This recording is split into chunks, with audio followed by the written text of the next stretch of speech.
पण शासनावर कोण घोडी करते, शासनावर कोण घोडी करते, त्याचं तर चालू आहे सर्व. पण अनुशासन त्याच्यातलं गेलं म्हणून ह्या गोष्टी तर मग आपल्याला रामराज्याच्या पायाला मिळतात. जे काही अराजकता पाहायला मिळते ना, त्यातलं अनुशासन गेलं.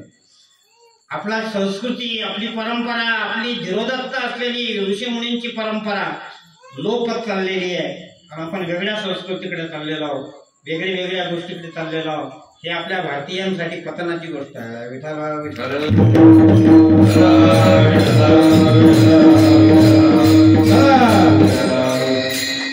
कुलगुरू वशिष्ठाला विचारलं, राजा दशरथांनी मला अशा प्रकारचा शाप दिलेला आहे, पण आता पुत्राची गरज आहे, सांगा उपाय. कुलगुरू वशिष्ठांना सांगितलं, तुम्हाला पुत्र कामेष्टी यज्ञ करावा लागेल. पुत्र कामेष्टी, पुत्राच्या इच्छेनं केलेला यज्ञ करावा लागेल. करा आयोजन. भरगच्च आयोजनाची तयारी झाली. खूप दूर पत्रिका पाठवल्या गेल्या. दूरची सूर्या ऋषी मुनींना आमंत्रित केलं गेलं, ऋषीजांना आमंत्रित केलं गेलं, ब्राह्मणांना आमंत्रित केलं गेलं, राजा महाराजांना आमंत्रित केलं गेलं. चला हो, आमच्याकडे पुत्र कामेष्टी यज्ञ आहे, तो सफल झाला पाहिजे, त्याच्यात कुठल्या प्रकारची बाधा आली नाही पाहिजे. आणि मग यज्ञ चालू झाला, पुत्र कामेष्टी यज्ञ. आता यज्ञ चालू झाला, पण काही नियम आहेत, आपण नियम पाळत नाही. परवा मी शिक्षण लपलेले हनुमानची मूर्ती बसायला गेलो.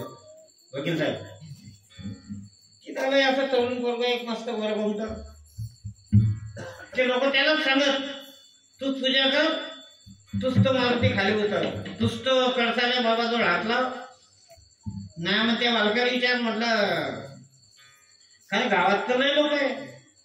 तर म्हणे गावात लोक नाही तर काय एका गावाला जमा झाले.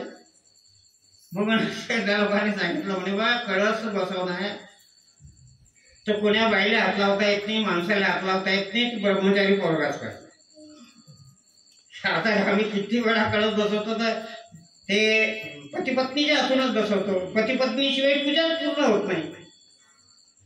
हनुमंताला हात लावू नये, पण लय गोष्टी लय बाबा कठीण काम आहे. मी आता कोऱ्या अर्धोला गेलो त्याच दिवशी, त्या मारुती बसायचा होता.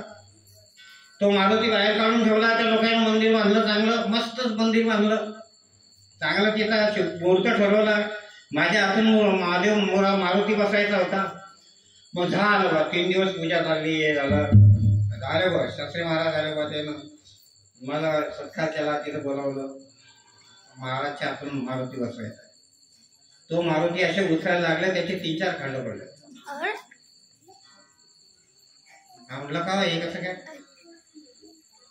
तो एक माणूस मला सांगे, म्हणे महाराज या बायाने सुतक होत, त्या बायानं काय केलं, पूजा केली. पूजा त्यामुळे म्हणजे हात नाही लावला, पण असे तांदूळ टाकले, फुलं टाकले, पाणी टाकलं, त्याच्यावरती साचत गेलं, त्याच्यात एवढ्याने किरी पडलं.